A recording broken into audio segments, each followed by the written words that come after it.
This is Things Police See, First-Hand Accounts, with your host, Steve Gould. Hey guys, welcome to the podcast that interviews active and retired police officers about their most intense, bizarre, and sometimes humorous moments on the job. I'm Steve Gould. Welcome. This is episode number 100, everybody. 100, which is a milestone. It's very cool. I want to thank the sponsors right up top. Picked up a couple more. I appreciate you guys. You guys are really helping me out. And I can't say enough. I love you. I'm in love with you. I might botch one of the new person's names because it got cut off in my screen grab, so I apologize. But I'm talking about Corey Payne, Brandon Hooker, I believe, Lauren Stimson, Jeremy Woods, Tony Fahey, Jacob Ruth, Rich Emery, William James Long. That's Deputy William James Long to you. The great Gary Steiner, Richard Wilson, Scott O'Donnell, the great David Diaz, and Timothy Wright. Everybody, thank you. Thank you so much. Your support has been amazing. Even when I had little lulls, you still supported me. You still were paying the bills for me. I'm on the path now. I'm cranking these babies out. I'm actually talking to a few different sponsors that want to get involved in the show. So things are looking up. Things are looking good. The 5-star reviews keep rolling in on Apple. I really appreciate that. More than ever, I appreciate that because this is, if it's going to be, kind of a side business, now these stats are something people are looking at. So I appreciate you guys doing them. That and also Things Police See on Instagram. I gotta get more followers on there. Like the Facebook page. Come join us on Facebook. We do Cops in the News every couple of weeks. It's a live show. We interact with the audience. We talk with you guys, and we just kind of, me and my good pal Ken Roybal from Police Background.net, and the Police Applicant Podcast. Slow it down. We team up and we go over the kind of ridiculous news stories that have happened in the world of police. It's a lot of fun. You guys can chat with us there. So like the Facebook page, you'll get notified for that. Yeah. Without, I don't have much more housekeeping than that. Let's bring on our guest. This guy, this is the meat and potatoes of Things Police See. This is a patrol officer. He's on the streets. He's doing the job. The really interesting thing, too, was this is his second career. He was a high school teacher for 9 years, then became a police officer. He worked for Charlotte Mecklenburg, North Carolina for 6 years, patrol and bicycle patrol. And now he is newly transferred to a different agency, which we won't mention because he is active. Without further ado, let's bring on. We're gonna call him Broadway. So welcome to the show, Broadway. Hey, thanks for having me, Steve. I heard in the intro, episode 100. I feel like there's a lot of pressure on me to be a good guest, and with the caliber of guests you have, I just hope I can add something, brother. You know? Like if you're into sports metaphors, I may not be the guy that's going to score the touchdown, but maybe I can get you a couple yards. That's all we need, man. Hey, people love to hear a cop talk. It doesn't matter. It's funny you say that, though, because tomorrow Lena Burroughs' episodes drop. She was she's the host of Crime Scene Confidential and Discovery Channel, and she's 99. But I'm like, that's what I was saying in the intro. Like, I'm so not business minded, and this is no offense to you, but if you had a business mind, you'd go, all right, I'll make this like famous lady be number 100 like in celebration. Yeah. But it's like every time I sit down at the desk to do the podcast, I like, where was I? Oh, and I just pick up like no forethought. Well, I'm not offended if you got to move a few things around. So like I said, the caliber of guests you have, and then there's just me who not on TV. I got nothing. I'm just a guy trying to work. No way, brother. I wouldn't dare. You guys are what this podcast is for and was built around. So I'm more than happy to have the working man be number 100. It's an honor, Broadway. So what are you up to now? You were Charlotte Mecklenburg, which is Mecklenburg. Is that right? Mecklenburg. Yeah, that's the county. So Mecklenburg, and I struggle saying it if I try to go too quickly. They're a pretty big agency. They're 1,800 to 2,000. It's one of the biggest agencies in the state of North Carolina. Charlotte is sworn throughout the county, so it's sort of a municipal, sort of county. There's Did they take the sheriff's department over? Yeah, so I want to say around 93, and forgive me if there's someone listening who's correcting me on my history. The city and the county merged. So the county did a lot of, obviously prior to, the county had unincorporated areas in which they patrolled, and then they merged in 93. The sheriff's office obviously does the jails just like everywhere else, I'm fairly certain. And handle civil processes in the courts. And then for the most part, and I don't want to say this 100%, for the most part, Charlotte-Mecklenburg Police handles the policing in Charlotte and the majority of Mecklenburg County. Recently, there was some political stuff with some funding that went on, and some of the unincorporated areas got given back to some of the smaller towns around Charlotte. So weird, man. I mean, you'd think, all right, we're going to combine agencies, or we're going to combine these two areas. Let's come up with like a jazzy, good name. And they're like, no, let's just mush them together. Let's just put them both together and make it. And it doesn't fit on like when you're handwriting, when you're signing warrants and affidavits and stuff, and you have to write out Charlotte Mecklenburg. It never fits on the line. I bet, brother. So you moved on. You smartened up. You went to a smaller agency, right? Well, I mean, I didn't have anything against Charlotte. I liked it a lot. I liked working there a lot. There were a lot of opportunities, but I had the opportunity to work for my hometown police department, and the era we're in right now of police signing bonuses and everything else, the salary became a little more competitive, and incentive structure was good. So I was like, you know what? It's now or never. So I'm going to try the small town thing. Yeah, what the small towns love to do is they love to tell the hometown boy to, why don't you go get a police academy in that big city there, and then come on back when you're all trained. Save us a buck. Yeah. They are. The current agency is big on laterals. They like laterals, and they certainly appreciate the experience that the laterals bring to the table. That's for sure. Yeah, I was actually told that like early in my career when I was looking at getting into police work, and this is when it was like people wanted to be a police officer. So it was like, 60, 70 applicants. And I remember one of the chiefs was like, have you thought of going to X, Y, and Z agency? Just get some training, get the academy under your belt, be a great candidate. After that, I'm like, oh man, that's a hell of a thing to say to a kid, Right. We like you, but we're not dropping the $40,000 it requires to get you through. I mean, it's a lot to have, and then then they leave. It's not even the academy, and then it's like the 16 weeks of road training too, and I just smaller, like the agency I'm at now, the call volume isn't what it is, and isn't what it is in a bigger city, and I just couldn't imagine not running call to call in a training period. I mean, it sucked at the time, but it was like I got that experience. So and that never was my intention with Charlotte to just go to the academy and then move on. I mean, I was there for 6 years and worked a few different assignments, so I was there for them. But like I said, this opportunity came, and I couldn't turn it down. Yeah, that's a good chunk of time. I mean, we talk about that where I'm a cop, and we're so small that it's almost like it's a place for veteran officers that want a quieter agency. Like, if you get a new guy where I work, it's like you almost want to put them on loan to the nearby city and be like, run them around for a couple months, because it's like it's going to take a long time to get exposed.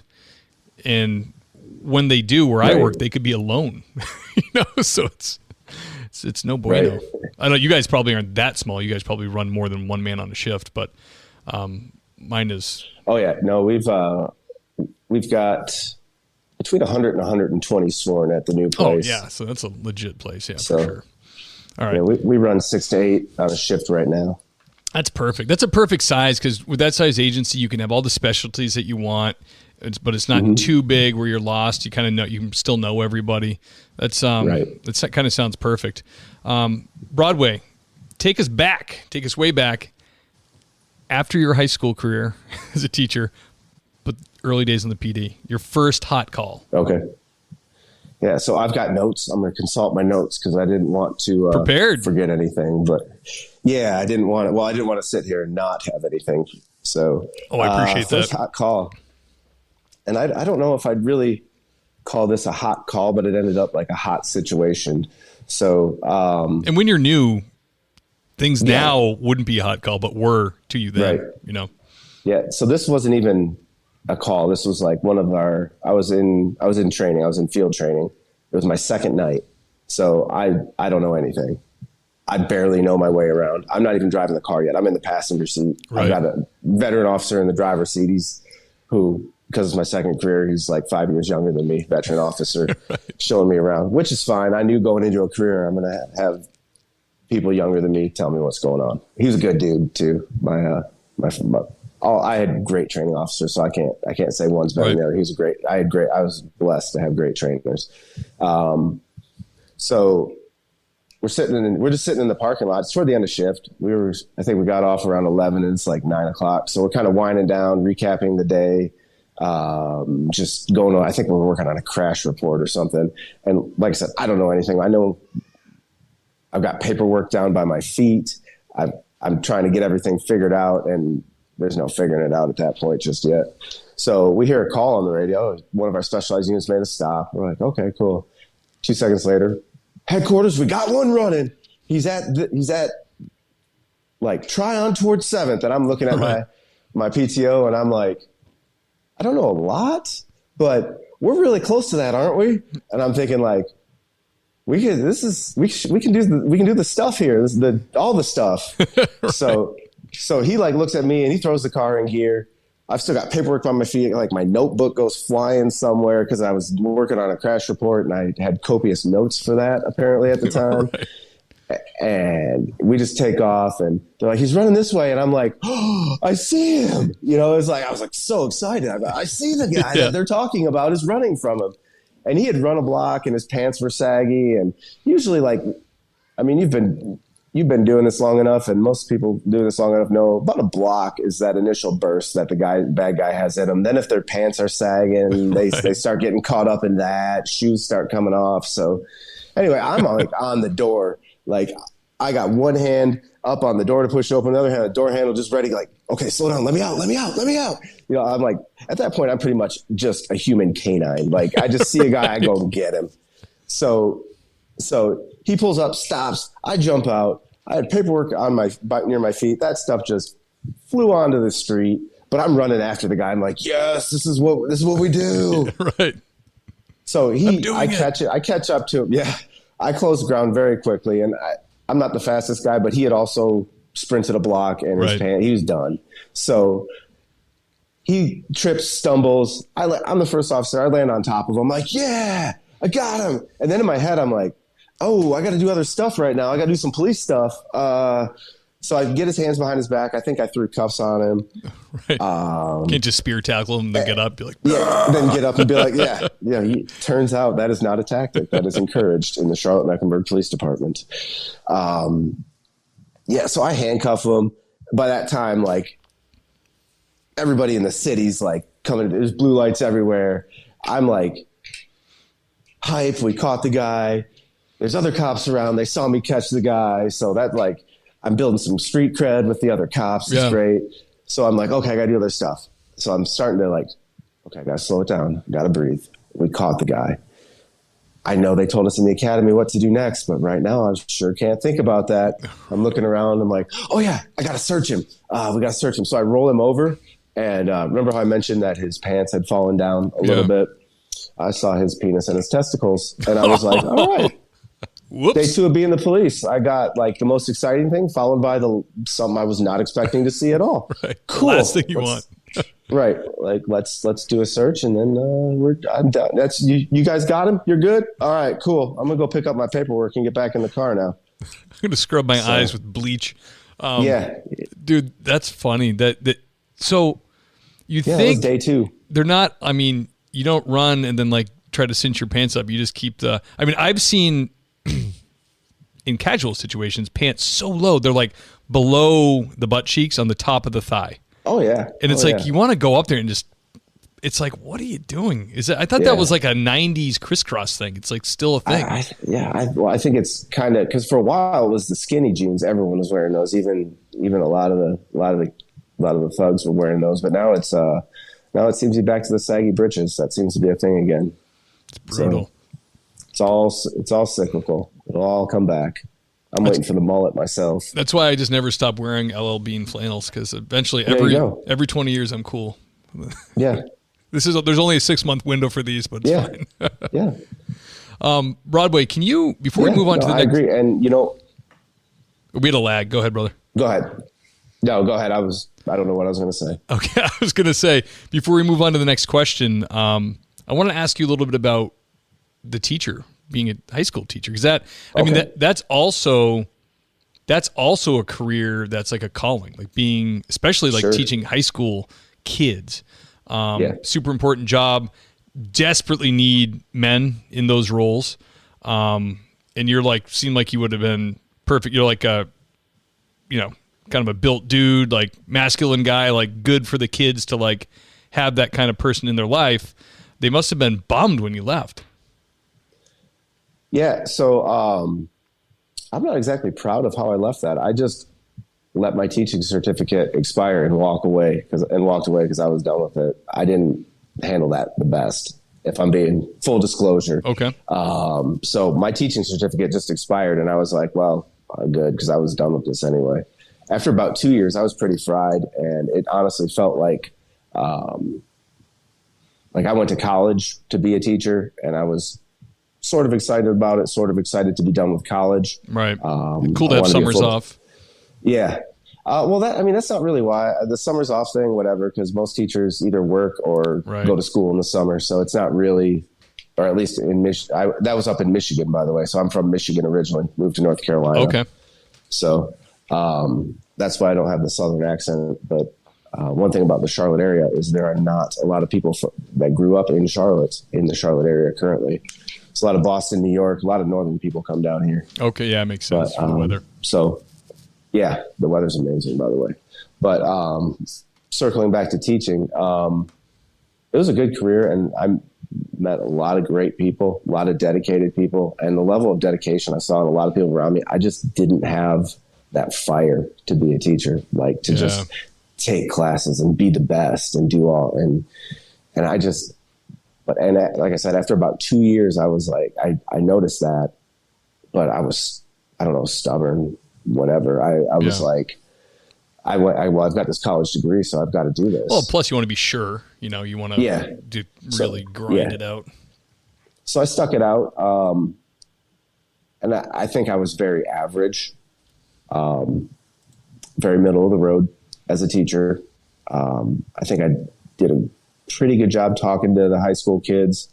I think high school kids are great because you can start trying to kind of treat them like adults. Yeah. Even though their brains can't fully form adult thoughts and make adult decisions, you can kind of start treating them that way. So that was great. But, it wasn't for me. It was like a round peg in a square hole, and it just didn't work. So like I said, I'm not happy with the way I left it, but I'm glad I don't have any regrets in not being. My only regret is the way I left it, not actually leaving teaching. Gotcha. So you're doing what you want to do now, for sure. 100%. 100%. Yeah, I think teaching is tough. I mean, I've not done a lot of it, but like my only experiences would be I'm a firearms instructor, so I get the certificate from the state, so I can do the firearm safety course, which I do very few of them. And also once in a while we'd have a Citizens Police Academy, and I would teach about firearms again, and like the history of the firearms in the department and all that. And it's a lot. I mean, it's like I've never done it where I got into a routine where I was used to having all eyes on me.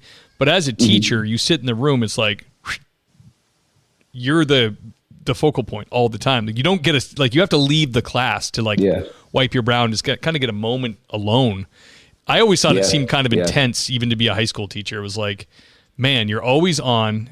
Forget about if you don't feel like it or whatever, because then the teachers that were cool that you liked, like I always liked history is my favorite. And history teachers always seemed to like history. And even on their worst day, they would just sit and tell you a story about the past. And it's just fun. I like that. But other subjects, I can remember, we all had this in high school. Teachers just get up there and they just slam the chalk into the thing, do one word, underline it, give you workbooks. And it was like, they're 30 years deep. And they're just done. They hate you. You know what I mean? And I didn't want to, and I would have been that guy. Honestly, if I had been 30 years, I would have been that guy. And I feel like that's not my personality to try. I want to have fun at work. I want to enjoy going to work every day. Be with adults. I don't want, being with adults is a plus sometimes. Right. But yeah, I mean, it's a tough career for sure. Yeah, absolutely. And it's not, I mean, it doesn't pay great. And they get the summers, but like you said, then they end up bartending or getting the master's or doctorate that they need to get. And still are underpaid for. Yeah. It's just so get that doctorate and still make only $80,000 a year and be a doctor of something. Right. Doctor of history or English. Very useful. Yeah. All right, brother. Let's move on here. Can you tell us about your strangest or most bizarre moment? One or multiple, up to you. Yeah, so I've got one, and it may jog some memories. I don't know, but and I've got on my notes. I'll tell you what my one word written down is when I'm done. But I worked in downtown. It's called Uptown in Charlotte. I worked in Uptown Charlotte. So Charlotte's a city of almost 1 million people. So a lot of people. Uptown Charlotte is nowhere near like the scale of a New York or a Chicago, but it's a big city. There's tall buildings. There's a lot of businesses, busy streets. Like, it's a city. You're not going to mistake it for a one stoplight town by any means.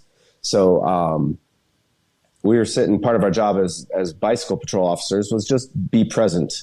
You know, that officer presence. We weren't expected to answer calls, even though, although we did, because we all were very proactive. We like doing that kind of stuff. We like staying busy. But part of our jobs was to just be present for people to come up and be approachable. So we did that. We were hanging out, I think, drinking coffee as one does. And a guy came up to us like, "Hey, did you see down in there's a part, so Charlotte's got broken up into different areas. So there's Uptown, which is like the main downtown area, and then just south of that is an area called South End. Okay. And that was all within our division and within our response, and we would pedal down there as part of our daily thing. So Broadway, correct me if I'm wrong, it gets friggin' hot in the summer, right? Oh yeah, humid as hell. The humidity is oppressive. That's the only way I can describe it. Like, I'm from Michigan originally, so like middle to late August for like 3 or 4 weeks, it gets humid and uncomfortable in Michigan. Yeah. And and you just kind of deal with it for a few weeks. Right. In North Carolina, in North Carolina, the Charlotte area, beginning right about now, so end of May as we're talking, and through, I think last year it was through Halloween.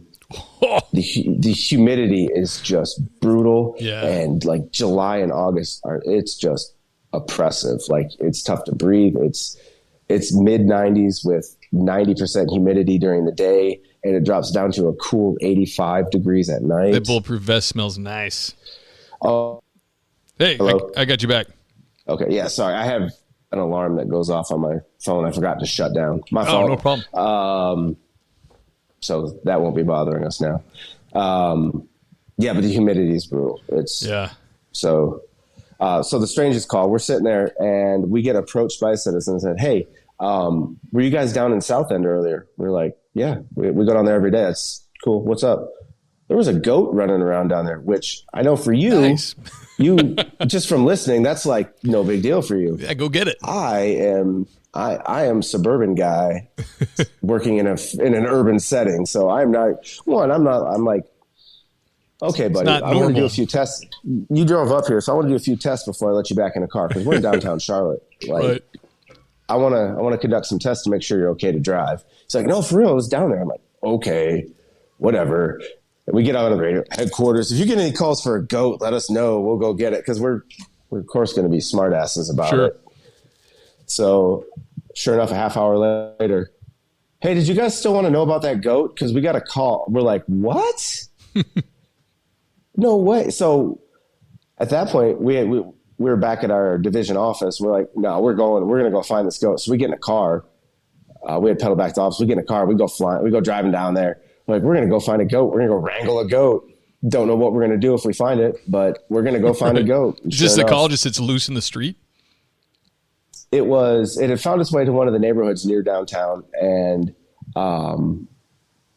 everyone's pointing because no one's expecting to see a goat in and around downtown Charlotte. So they're pointing and they're like, it's over there. It's over there. Someone's like, oh, it's in that yard. So we're like, oh, sweet. It's in a yard. Now what? Because it's like, how much of policing is like, all right, we got this. Cool. Now what? Right. So we're like trying to work through it. Yeah. Well, we call animal control and they're en route, but Charlotte is, in addition to being understaffed in policing, like everywhere else, is severely understaffed in animal control. Sure. There's like 5 animal control officers working in the city of Charlotte, 5 or 6, something like that. Wow, for a million people.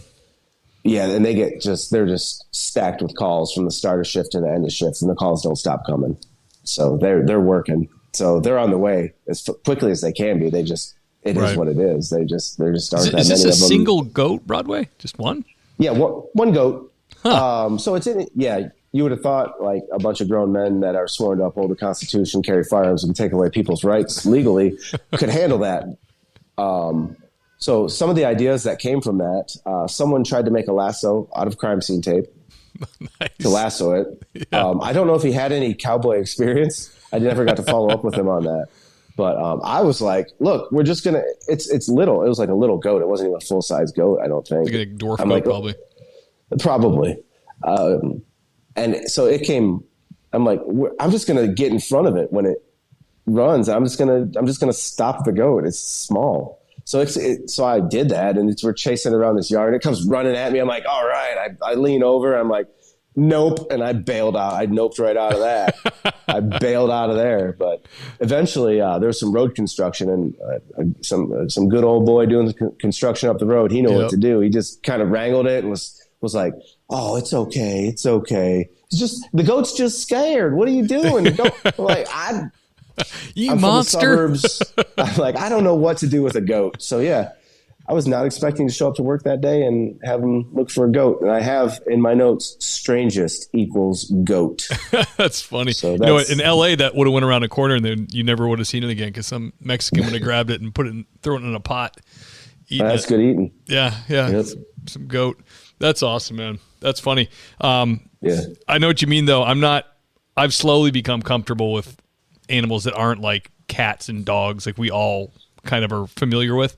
I'm not that guy either. Like we have Nigerian dwarf goats. My wife gets milk from them, and they're cool. They're registered, so they can.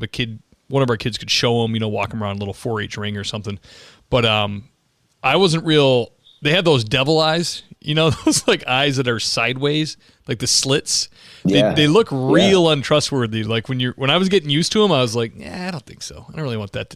I don't want to touch it, and I don't want it to touch me. But with goats, they'll get, they'll come rub on you and they'll jump on you. So I'm used to them now, but I haven't made my way up though. Goats is where I stop. I'm not a horse guy. I'm not a cow guy. I'd like to be, but I get calls for loose, like big livestock, like horses. And I'll tell them right on dispatch, I'll be like, well, I'm headed there, but you might as well try to contact someone who can handle this thing because I'm like... Yeah, we get those calls at the new agency, too. We get cows in the road and animals in the road, and I'm like... Put your arms up. I don't know. Yeah, I don't know. If the air horn on the police car doesn't move, and I'm out of ideas at that point. Yeah, we get bears. The air horn is great for bears because they're, believe it or not, they're more afraid than like raccoons. If you honk at a bear, thankfully, because they're huge, they take off. But yeah, I like that. I like the goat story in a major metropolitan city. Broadway, can you tell us your most intense or terrifying call? Yeah, so most of my stories are Charlotte stories, which is good because I can say the agency and street names, and it's fairly big stuff. Yeah. So 2016, I'm probably about 9 or 10 weeks out of training. So brand new, don't know anything about anything. Just going to answer my calls and try and get better and learn as much as I can and all that stuff and save the world and everything a new officer wants to do. Right. So it was in late September, I believe. There had been an officer-involved shooting in Charlotte. Officers from one of our crime reduction units, and again, it's 2016. You can probably look it all up. I don't know where everything is in litigation, so I'm going to try and try and give the general rather than getting too specific stuff. Yeah. Who cares if you get sued? What are they gonna do? Oh wait, sue. I got no money anyway, so good luck. Right. So 2016, one of our crime reduction units was set up looking to, I think, serve some warrants on someone, and they noticed a guy sitting in a car smoke. And this is a plainclothes unit, and plainclothes, unmarked cars. When they go to do apprehension and stuff, they throw on the outer carrier that's got all the police and everything on it. But sure. at the time of their surveillance that they were set up on, they were plainclothes, and they saw someone next to them in a car smoking weed. I think it was 2016, so weed was still being enforced, which, depending on where you're at, that may not be a thing anymore. But they felt like it was something they had to address. And I don't know what other circumstances were around that. I'm not a part of that unit. I don't know anybody that was in that unit at the time. So right. I don't have full details on that, but they felt like that was something they had, whatever the totality of circumstances where they had to address that issue instead of serving the warrant they were there to serve. Okay. So they make contact with this guy and he's not compliant. Turns out he has a gun. They ordered him to drop the gun. He doesn't. He made a movement that someone perceived as an imminent threat, and an officer fired on him and killed him. So by the facts of the case, it looks like a pretty clean shoot. However, within hours, someone had put out that police executed him while he was in his car reading a book. Of course. Which, I mean, this is 2016, so it's about a year and a half after Ferguson, the Michael Brown hands up, don't shoot, lie. And nice and heated up. This is like, right. So this is like the heyday of, it doesn't matter if it's right, as long as I hear it first, that's the truth. Right. So people heard that, and this has happened during the day. I was working night shift at that time, so I go in for roll call at 7:45 p.m. They're going through the normal stuff, and they're like, oh, and if you're part of the civil emergency unit, which is otherwise known as CEU, if you're part of the civil emergency unit, make sure you have your gear with you in the car. And I was like, what makes tonight different? Because we had, I mean, we're a large agency, so I don't want you to give the impression that Charlotte was like loose cannons, but it's a large agency dealing with a lot of violent crimes. So there had been other officer-involved shootings that year. I mean, this is September. It's almost the end of the year. It's a numbers game, honestly. Right. So there had been other officer-involved shootings that year. So in my head, I couldn't wrap around what made this one so special that we had to prepare for the worst right away, because we hadn't done that in the past. Right. And my sergeant was like, well, this is what's going on. So, okay. So I got my gear in the car. I get in the car, and I distinctly remember this. We shared cars. We didn't have take-home cars, so we shared. And whoever had used the car left like a quarter tank of gas in there. So I'm like frustrated. I'm like, ugh. So then I hate that. I got to refuel. Yeah. Sucks. Yeah. It's not what I want to do first thing. Right. I want to go to work. Get a coffee. So, yeah, get that coffee. Well, yeah, honestly.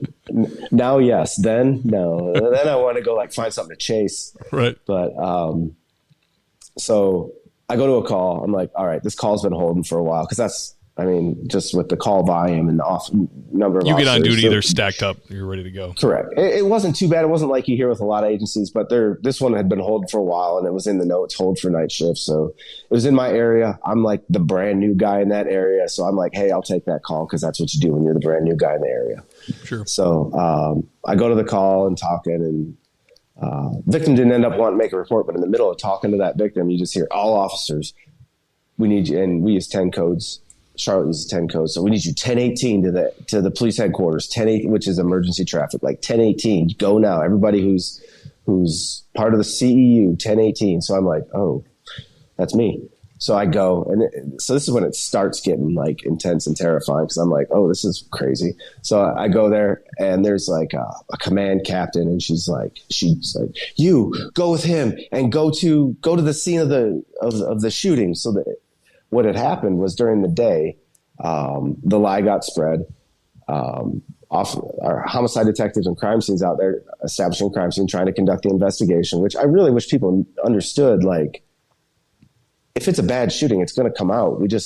We need time to investigate that crime scene. We've got to leave everything as it is to preserve as much evidence to prove what happened. But everybody wants justice right away. I don't know what justice right away at that point would have been, but so the crowd was kind of building. And it was a hostile crowd, but they were still allowing the detectives and the crime scene to do their work. But eventually, after several hours, and as it started getting toward nighttime, the crowd just grew, overwhelmed officers, and they had to bail out. And they left 2 or 3 patrol vehicles behind. Oof. So those vehicles are just, and 2016, those vehicles are getting spray painted, windows broken. Eventually, I think one of them got flipped. So that was at the point they were calling for emergency traffic. They were throwing people in cars, and they just were like, drive up to this church for a staging area. So I'm like, 10 weeks on, I got some dude from another division I don't know in my car with me. But I'm like, all right, we're going. Quarter tank of gas. I'm like, I don't know if we're going to make it. We're going to have to catch a ride. Yeah. So I'm flying too. Like we're getting, we don't know what's going on. We don't know if someone's gotten hurt, if officers are taking fire. Right. We don't know. So eventually, you fall into line with the other officers as you're getting near the location. We get near a church. Like, all right, everybody out. Okay. Put on your riot gear. Okay. We're putting on all our riot gear. Cool. All right, now we got to drive to this location. I'm like, I'm driving in my full. I've never practiced this. This is difficult.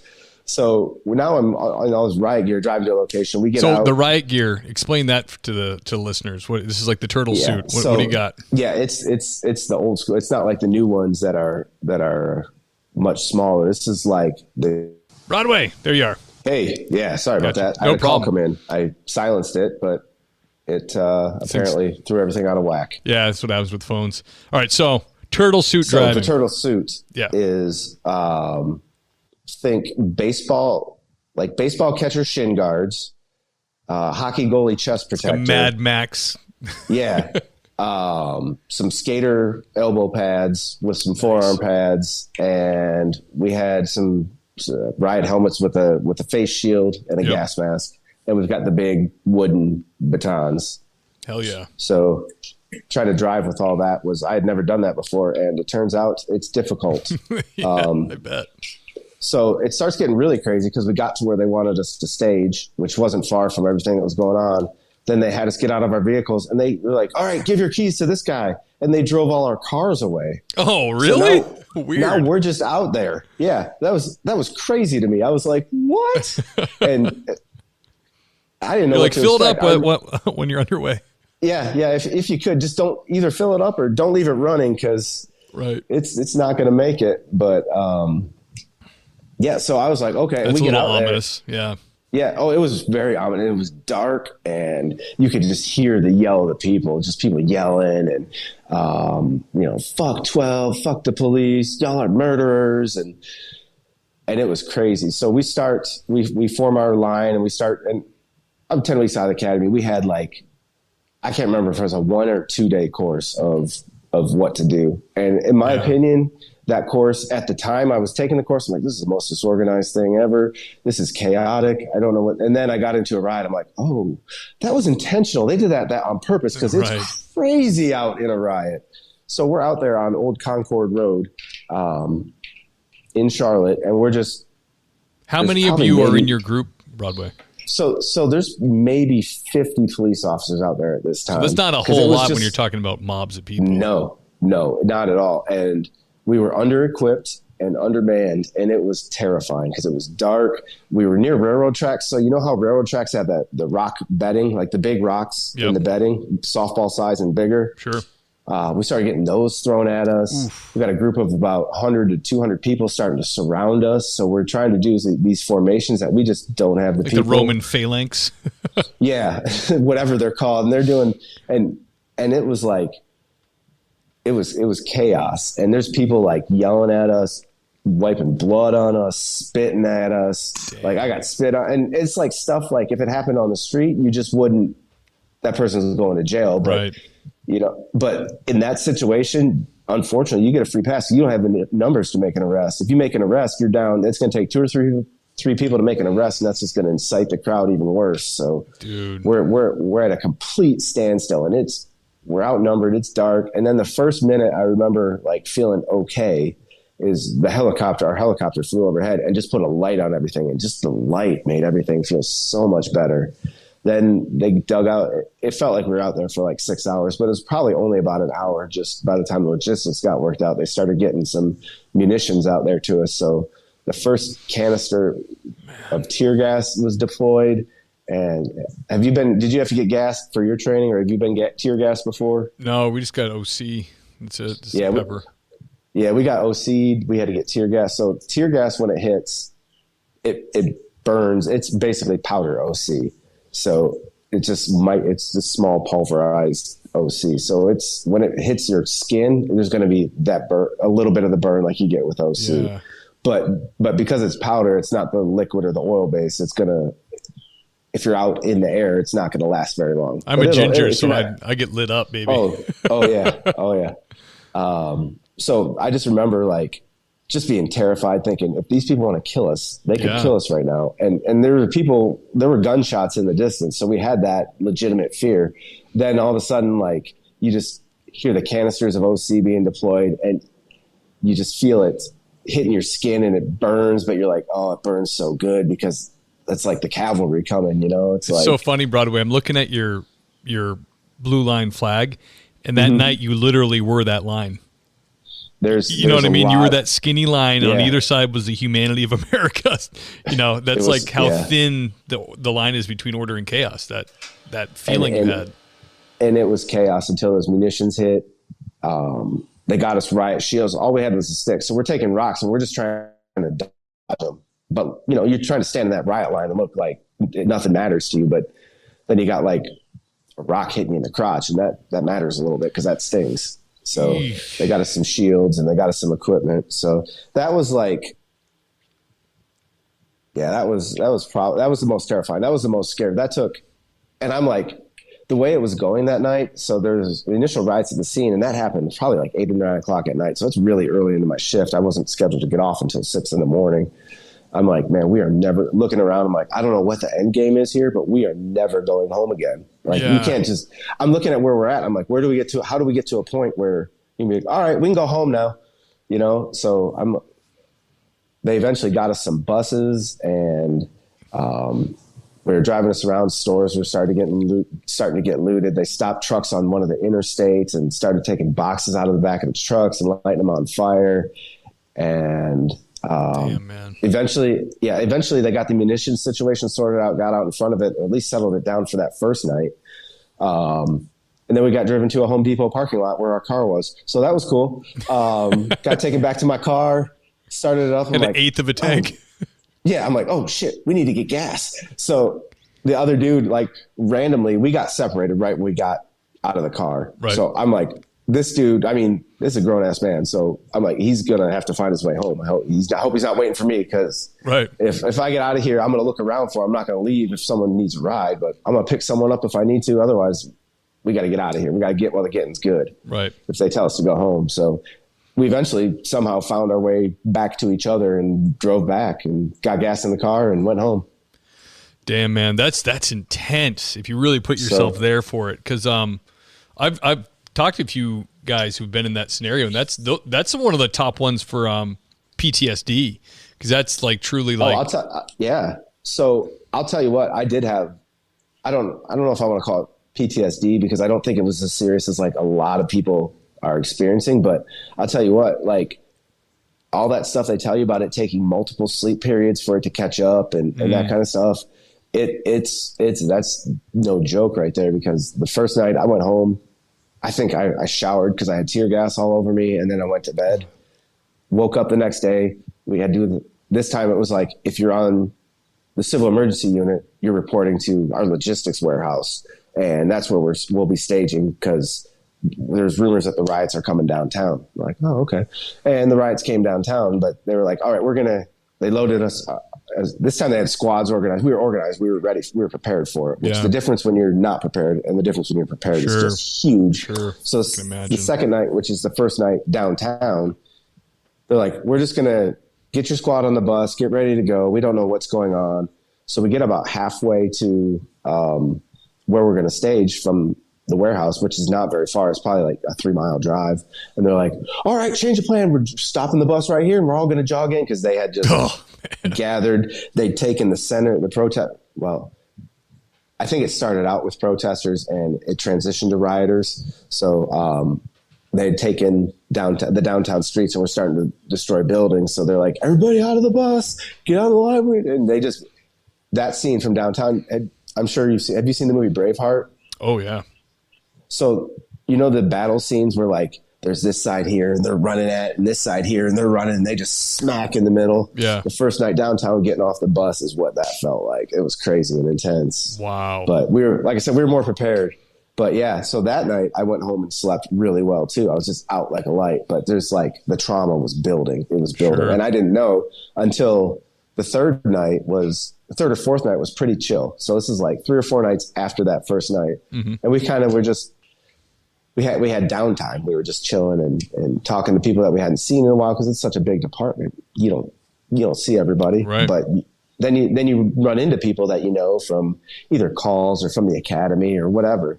And I'm 10 weeks out. So I'm talking to my academy friends and we're like, oh man, did you? Yeah, I did. And then I sprayed a guy and I sprayed a guy and oh, this is crazy. But Broadway killed a guy. Oh, you should probably disappear for a while. Yeah. Probably lay low. Right. Killed a guy with a trident. But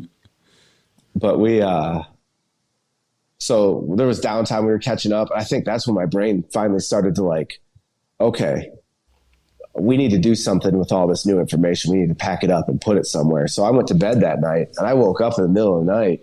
I remember this dream to this day. This is like 6 years ago. I was on a call with 2 people that I worked with who had no involvement in the riots whatsoever. This call for service had no involvement in the riots whatsoever. But we were just on a call and I was just yelling in my sleep. And my wife was like, are you okay? I'm like, she woke me up. She's like, are you okay? I'm like, I had a crazy dream. She's like, was it about a guy with a gun that you wanted him to drop? Apparently I was yelling, drop the gun, drop the gun. Oh, man. Which in my sleep. So my brain was like starting to sort stuff and put stuff in places. But it was like 3 or 4 nights later where it was like, I'm like, that's probably from the first night of the riots because I was scared out of my mind. Yeah. Yeah. So. God bless you, man. That's incredible. I have an interview on here about a guy who, friend of mine, again, Ken Roybal, who was a copper during the LA riots. Mm-hmm. And he had similar experience where it was like he would go home after 16 hours and his kids and wife would lie on him in bed, so happy he was there. Mm-hmm. And he said he'd wake up, put his uniform on. He lived outside the city. On his way in, all he would see was black smoke and fire. Every day. It was every day you had that sinking anxiety of like, what is going to happen today? Like that's... Yeah, I've heard you and Ken talk about that. Like my story, the riots in Charlotte were bad for us, but I couldn't even imagine going through the riots in LA. Right. Well, yeah, but it's same psychological thing going on though. Right. You know? Right. Totally. Yeah. That Ken will openly talk about it. He's got that got to him. Those he was dealing with the I bet the Koreans on the roofs killing people coming into their stores, but accidentally killing their friends. And hey, man, it's Broadway. Being a country cop is just okay with me. I like people spread out. I mean, they have guns, but everybody has a few acres. No one gets under each other's skin. Yeah. It's good. Yeah. So the new job, I don't anticipate a lot of that kind of experience. I don't want to jinx it and say we're not going to have it, but it's nothing I'm anticipating. It's crazy, man. The idea that like normally you come in as a cop, and the nice thing people out there don't know when you come in as a police officer is your cruiser's kind of your office. Like you come in, most agencies run one-man cars now. Some places have like 2-man trouble cars or all partners if it's a rough city. But usually you come in, you get your car set up, you got your duty bag. There might be some calls hanging for you, or you get a coffee. You might do a little roadside roll call, after roll call, meet up with somebody on shift or whatever. Yep. Second roll call. Yeah. You just kind of have like your little routine, and sometimes that goes to hell anyways, and you start the shift and you never stop running. But it's like you have this, you're autonomous. You're your own, you're navigating yourself when you're out field training. You're making your own decisions. That's what's cool about police work. It's not, you might have a sergeant, but he's not in the car, like, over your shoulder, right. Like, hey, blah, blah, blah. You might show up at your stop or see what you got. But that's the cool thing about police work. And just the whole idea of getting loaded on a bus and someone driving you around and be like, all right, get out here and charge over there is like, it's crazy. It reminds me of, I mean, it is like martial law. It's like militaristic, very militaristic.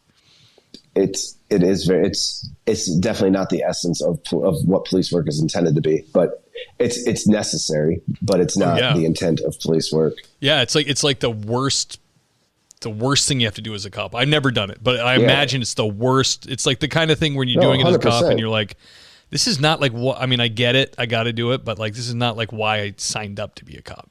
To be 100%. No one's like, oh, I want to stand in line and smash people with a wooden stick all day. Like that's not on the recruiting posters. That's not, if someone says that in an interview, I mean, I could probably check with Ken on that because he does backgrounds. I'll send him an email, or you probably ask him if someone said that in a background, that's probably automatic disqualifier. Yeah, they start because are they going to spit on me and they start rubbing their nipple? Yeah. Whoa, that took a turn. But yeah, I mean, you're not using your words. You're not like, hey, excuse me. So you're just standing there until you're given the order to move people. And they just hate you. Yeah. They just hate your guts. 100%. And they're saying just the worst things I've ever heard in my life. Some of the things they say are creative. You giggle a little bit. You're kind of like, that's a good one. Oh, yeah. I'm like, dude, that's good. That's good. I wish it wasn't directed at me, but that was good. And then some of the things are just like the worst, most horrible things you've ever heard. Like, oh, your mom should have swallowed, or your daddy should have left you on a pillow. I'm like, oh my God. Gosh. Oh God. Yeah, I can only imagine, man. That's brutal. You see those memes and those freeze frames of these situations in these bigger cities of like, some protesters screaming with their open mouth, like 3 inches from a cop's face, and he's just he's just holding the line. It's like it's like everything you do not to just to like give him a quick boom. It's like And what part of that is that real life? Like, where's that acceptable in real life? Right. Man, that's a good one. That's a great intense call, brother. Can we go down the road of positivity? Do you have a story that's gonna warm the hearts?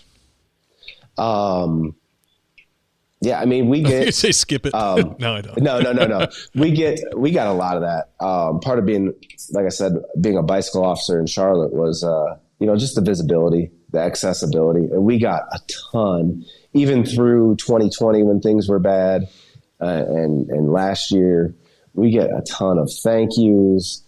We get people paying for our coffee, and that was in Charlotte, a big city. Oh, that's nice. Politically doesn't necessarily align with a pro-police attitude. I don't want to get into too political talks, but politically typically doesn't align with a lot of pro-police stuff. But the citizens would still a ton of coffees and that kind of stuff. New agency, same thing. People buy us coffee, buy us lunches. It's great. So there's a lot of that. The South is good like that. We were just down there visiting Tennessee, and they were very pro-police. It seemed. Yeah. They were very like take care of the guys when they come in, which is nice. Yeah. You want your community to care for you because you're caring for them, And I can't speak for Charlotte or the city where I work in now as a whole, but from my experience, both Charlotte and the new town are both very, very good, very pro-police. The majority of the people are very nice people. One specific positive story that comes to mind, I don't remember what year it was. It was 2017 or 2018. Myself, another officer just went to, it's like a disturbance call at a convenience store. We show up and there was a trespassing, I think. And there was a mother and her two young sons, probably like 6 and 9 or 10 years old. So not like, or 7 and 9 or 10, not like super young, but certainly not old enough to spend the night on the streets. And it turns out that the mother had just been asked to leave the women's homeless shelter with her 2 children. And this was in November, and it gets chilly at night in November. Sure. And it was the night before Thanksgiving. So it was like, so busy night for you guys probably too. The drinking later in the night. Yeah.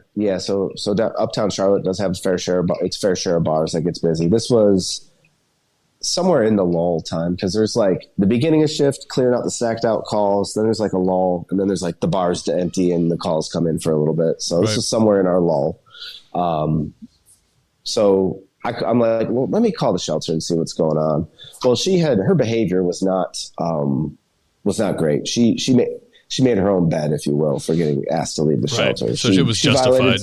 She violated their rules. Yeah, and the shelter was justified in asking her to leave. Unfortunately, she's got 2 kids with her. So I'm facing a situation where I'm like, well, she can stay on the street. She's an adult. She made her own decision. She's been on the street before. We can try and find shelter for her. But these kids, man, we're going to have to call DSS and split this family up the night before Thanksgiving.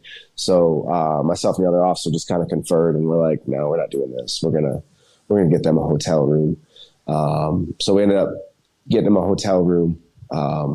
Fortunately, we're like, hey, we'd like to do this for you. She's like, oh, cool. Can you take me to a hotel on the Sugar Creek Road, which means nothing except to anybody in Charlotte. It's not a nice part of town, but the hotels are what I could afford that night. I'm glad she didn't say take me to the Ritz is up the road. Right. But well, you aren't staying at the Ritz. Sorry. We'll I'd like a nice sauna and a steam. She's like, take me to this hotel. Right. Something with a mini bar. But, so she was like, take me to this hotel up off Sugar Creek. I'm like, okay. So we get to the hotel, and I give him my card. I'm like, make sure this is just for one night. We're paying for the room, and she's responsible for anything else that goes on in the room, but we're paying for the room. So, and then myself and the other officer, she didn't have a vehicle. She was homeless, staying at a shelter. We just drove her away from uptown to a hotel. And I know that one of the shelters, there's a lot of groups that feed the homeless on Thanksgiving. They get like a full-on Thanksgiving meal. Right. I'm like, are you familiar with the bus system? Oh, yeah, I ride the bus all the time. So we gave her enough money to catch the bus back uptown so she could have Thanksgiving dinner as well. Oh, nice. So, yeah. And the other officer was, so I was, I think, like 2.5 years on it at the time. He was a rookie, and he looked like, how some people are 20 and look 35, and some people are 20 and look like they shouldn't be driving a car. Yeah. He was like the kid shouldn't be driving a car age, and one of the kids called him on it. He's like, "You're a rookie, aren't you? You're a rookie." We were laughing, but yeah. So that was a positive experience. Yeah, that's nice. That's great. You can get a win like that. You need that once in a while, especially when you're doing the city cop thing. That's cool. Yeah, you probably Fortunately, it was at a lull where we could kind of take the time to set that all up, and we weren't having like all kinds of calls going out. So it just, God blessed us with good timing on that. And we made use of that time. That's awesome, man. I love that. Well, one very, very popular question we have is for potential officers or people in the academy or people who are thinking about it. Believe it or not, I get emails a lot about all those things, and also people later in life who are like mid-30s, early 40s who are like, I've been doing this thing, kind of like you, but I've always wanted to do this, and there seems to be a pretty high demand. Can I do it? So can you give some advice for new officers or candidates looking to get into police work? Yeah, so I've been kind of kicking around this concept that I don't really know if I'm going to be able to articulate it as well as it is in my head. But it's the compass and the anchor concept that I'm kind of coming up with. So you need your moral compass, and you need your anchor that's gonna kind of keep you grounded. So for me, so my advice would be to find your compass and to find your anchor. And if I can have a minute to try to articulate this, the compass is like your moral compass. What drives your decision-making process, that kind of stuff. Sure. And for me, I'm a Christian, so obviously it's the teachings of, me too, Jesus. brother. It's God and the teachings of Jesus that are my moral compass. That's great. My decision-making process. My anchor is, think of like, obviously an anchor holds a boat, doesn't let it drift too far from where it's going. And I kind of look at that as like what here on earth is going to ground me and it's going to keep me from drifting too far. And my anchor is my family, my wife and my son, 100%. Sure. I don't do anything that I can't come home and tell my wife about, because my wife, first of all, is awesome. She's the most supporting person ever. We started dating when I was a teacher. She supported me when I was transitioning to a different career. And now I'm a police officer. So she's been through a lot with me. Like me right now is not what she signed up for when we started dating. So, so she is the most supportive. She's awesome. She's the most supportive person ever. I love her. My son, he's amazing. I love him.